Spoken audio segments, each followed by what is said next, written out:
ಬ್ರಹ್ಮಾಂಡ ವಿರುದ್ಧ ಗರ್ಜನೆ, ಸಿದ್ಧವಾದಂತಹ ರಥ, ಬದ್ಧವಾದಂತಹ ಸೇನೆ. ಎಲ್ಲಿಗೆ?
ಪರಮೇಶ್ವರನ ಪರಮಾನುಗ್ರಹವೇ ತನ್ನುದೇ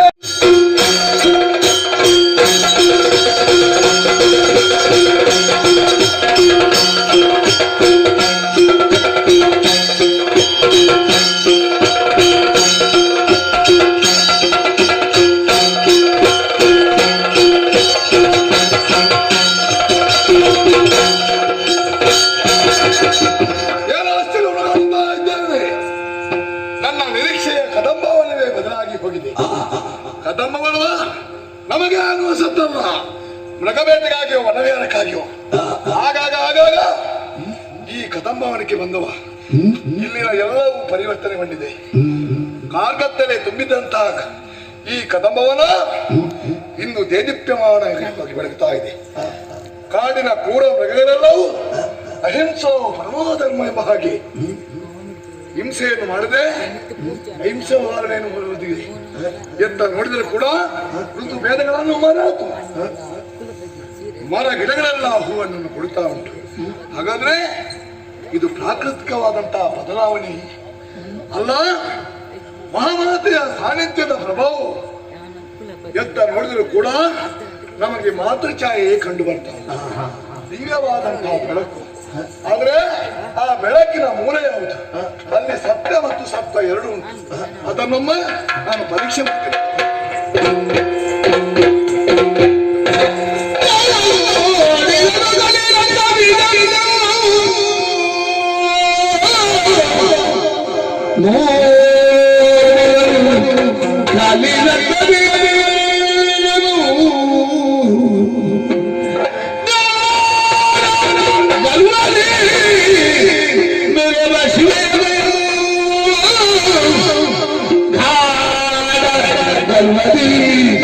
मेरे बाबा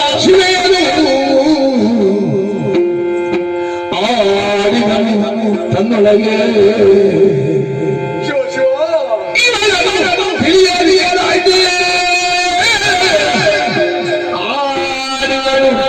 ತನ್ನೊಳಗೆ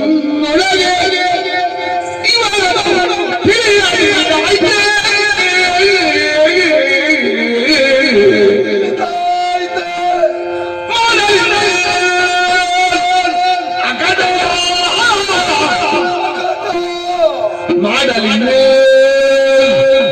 ಅಕಟ ಶುಂಭನ ಬನಗೂಡ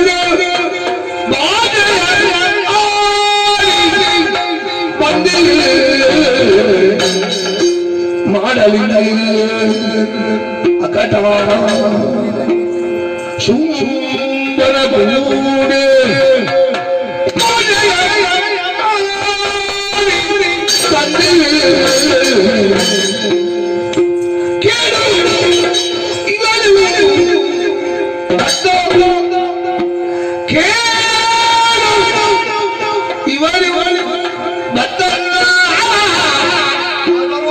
ಆದರೂ ನುಡಿಸಿದ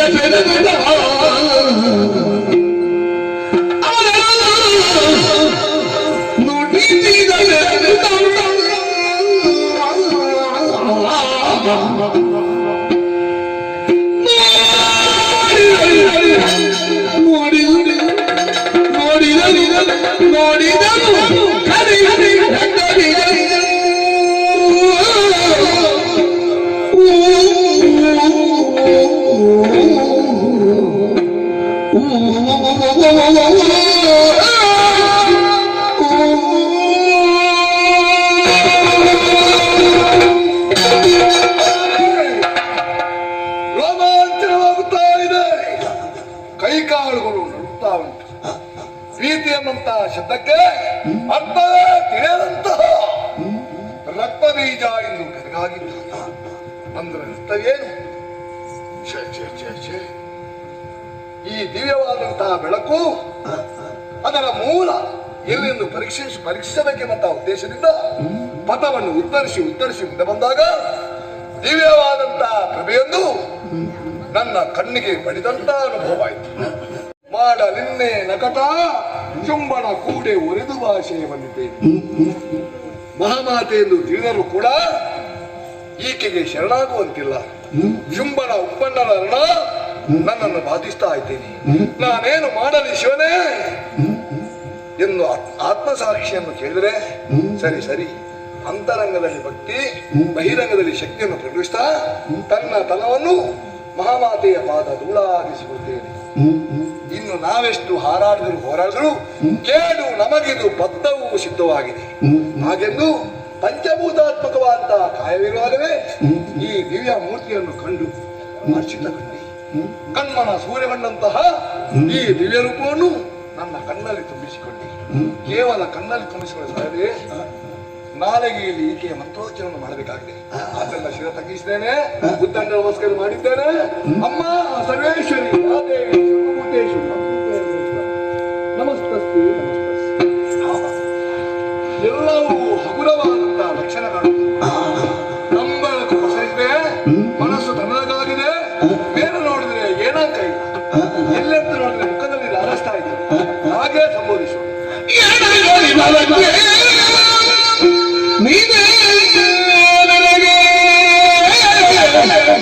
ಶುಂಭ ಶುಂಭ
ಪೂರ್ಣ ಜನರು ಯಾವ ರೀತಿಯಾಗಿ ಪ್ರತಿಬಿಂಬಿಸ್ತಾನೆ ಅಂತಹ ಸಾವಿರ ಚಂದ್ರನರು ನಿನ್ನ ಮುಖದಲ್ಲಿ ಕಾಣುತ್ತಾ ಆಯ್ತು. ಸರಿ, ನಿನ್ನ ಮುಖವೆಂಬಂತಹ ಮಕ್ಕಳದಲ್ಲಿ ಲೋಕ ಲೋಕವಾಗಿ ವಿಮರ್ಶಿಸನ್ನು ಕಾಣುವಂತ ಅನುಭವ ಆಗ್ತಂತೆ ನನ್ನ ಮನಸ್ಸಿಗೆ.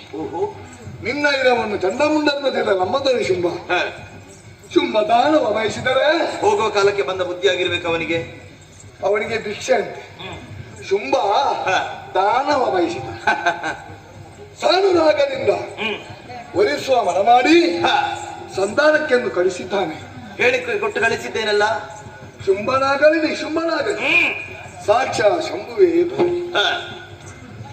ಬವಲ್ನಲ್ಲಿ ಯಾವಾತ ನನ್ನನ್ನು ಗೆಲ್ಲುತ್ತಾನೋ ಅಂತವನ್ನ ನಾನು ವರಿಸುತ್ತೇನೆ. ನಿಜ ಅಮ್ಮ.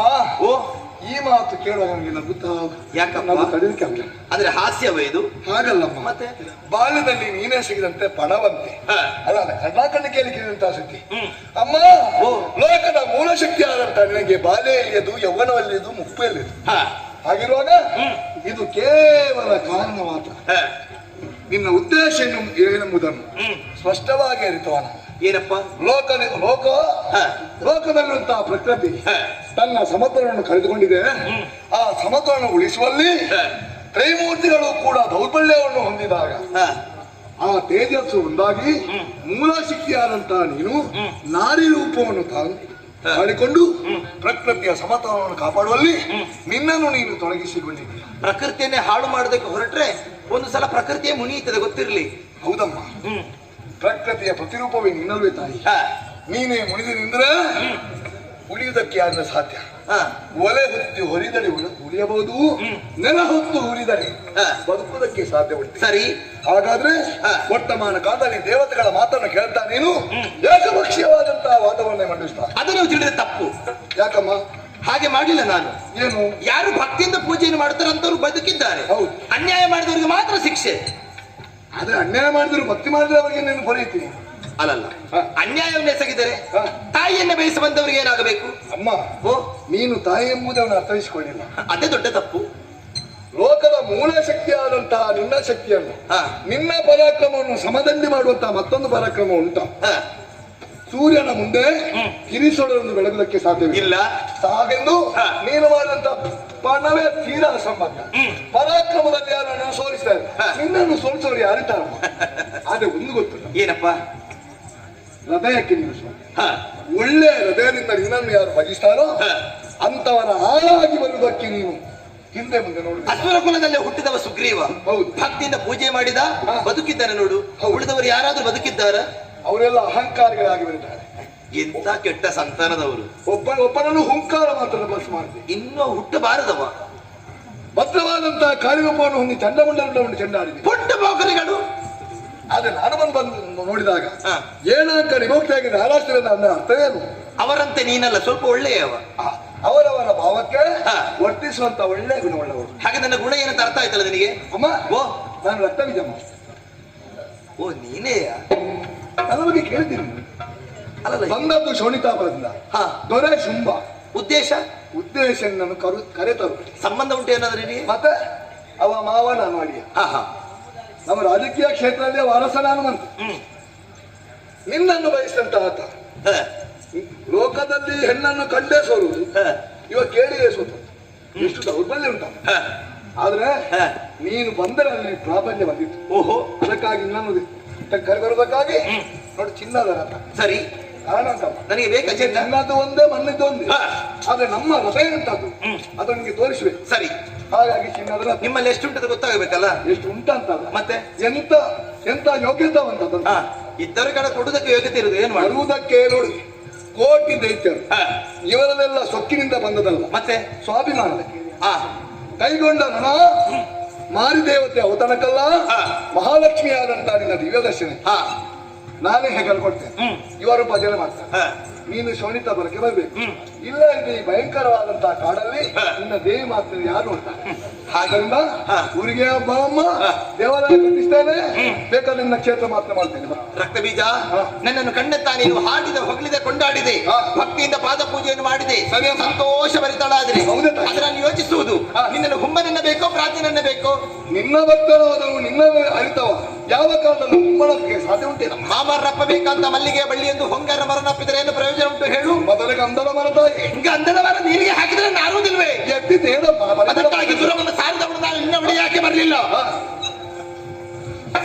ಚಕ್ರವರ್ತಿ ಬರಬೇಕೆಂದಿಲ್ಲ. ಸಾವಿರ ಶುಂಭನಿಗೆ ಎಷ್ಟು ಅಹಂಕಾರವಿದ್ದರೆ ಸಾವಿರದ ಒಂದ ನನಗೆಷ್ಟು ಗರ್ವ ಬೇಡ ಹೇಳು? ಸಾವಿರದಲ್ಲೇ ಇರಬೇಕೆಂಬಂತ ಆಸೆ ಉಂಟಮ್ಮ.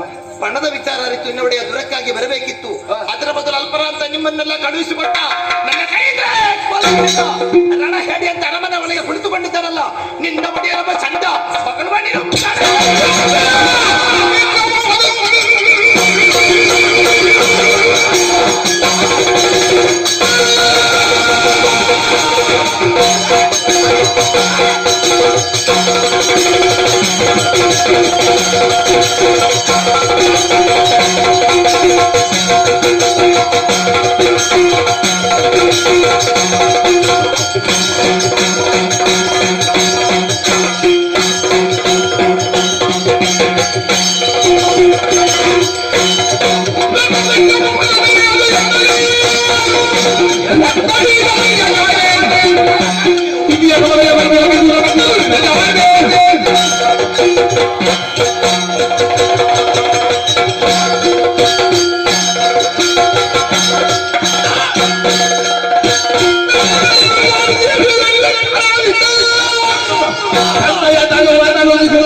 ಹೋರಾಟ ಮಾಡುವುದಕ್ಕಾಗಿ ನನ್ನ ಶರೀರವನ್ನ ಅಲ್ಲಿಂದ ಸಪ್ತಮಾತೃಗೆಯನ್ನು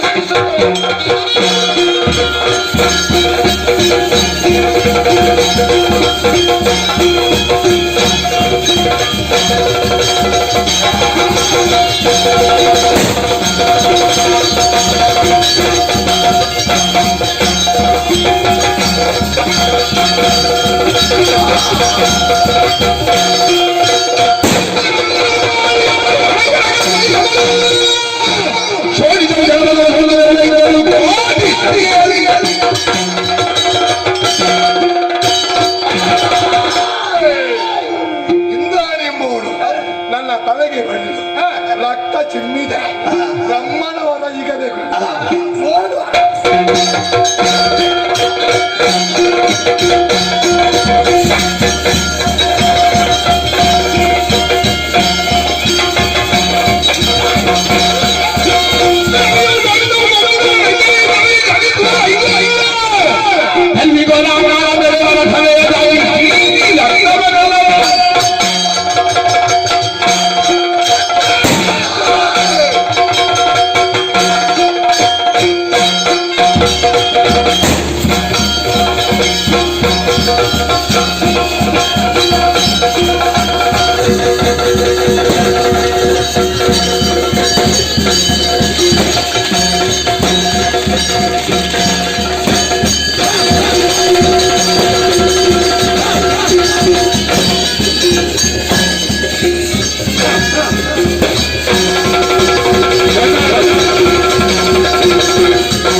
ವಿಷಯನ ಅಮೃತನನ್ನು ಬಗೆಯ ಸಾಧ್ಯ ಅಮೃತಗಳಿಗೆ ವಿಷನು ಕಡಪರಾಜ